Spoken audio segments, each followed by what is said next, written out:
আসসালামু আলাইকুম রহমতুল্লাহ, welcome to my another new video. কেমন আছেন সবাই? ভালো আছেন?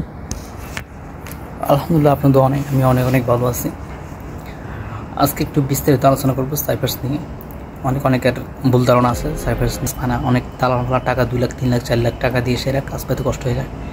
তো যে আসেন না কোনো চিন্তা ভাবনা করে আসবেন, দেখাশুনে আসবেন। কারণ এখানে বর্তমান অবস্থায় টাকা কাজ আছে ঠিকই, কাজ নাই, কিন্তু লোক আছে। 40,000 মানুষ অবৈধ আছে, আর লোক এখান থেকে ঢুকাইতে চায় না, অবৈধ লোক। কারণ অবৈধ লোক যদিও বা ঢুকায়, এখানে যদি কাগজপত্র না থাকে সরকার এটা রিটার্ন পাঠায় না দেশে। অনেক ঝামেলা ফেস করা লাগে, কোম্পানি জরিমানা দেওয়া লাগে, কোম্পানির দায়বদ্ধ দেওয়া লাগে।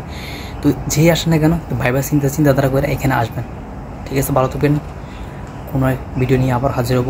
সাইপ্রাসের এগ্রিকালচার বা কনস্ট্রাকশনের কাজ বা হোটেলের বা ক্লিনার বা এখানে ওয়েদার কেমন, চলাফেরা কেমন, বিভিন্ন আলোচনা করবো। আমি এখানে আসছি প্রায় 2 বছর রানিং হইতেছে, কিন্তু আমি তেমন একটা ভাষা জানি না, বা ইচ্ছা ছিল না, বা আগ্রহ বশত করি না, এখন প্রয়োজন বোধ করি নাই। যাই হোক, আমি যেমন আছে আলহামদুলিল্লাহ ভালো আছি। ইংলিশ টুকটাক জানা আছে, মানে আমাকে লাগে না। তারপরও ভাষা জানাটার দরকার জরুরি। আমি যতটুকু গুরুত্ব দিতেছি না, কিন্তু জানাটা ইম্পর্টেন্ট দরকার। কারণ এখানে হঠাৎ করে এখানে আসছি, ভালোই আছি, হঠাৎ করে কোম্পানি থেকে বাইর করে দিলে অন্য একটা কোম্পানিতে ঢুকতে গেলে মেন তো হবে ভাষা। যদি বা আপনি পুরান হন, ভাষা ঢোকাবেন। তারপর কাজের মাধ্যমে যে এখানে আসছে কাজ করছে, ওনার ধারণা আছে কাজ করতে পারবে, কিন্তু ভাষাটা হচ্ছে মেন।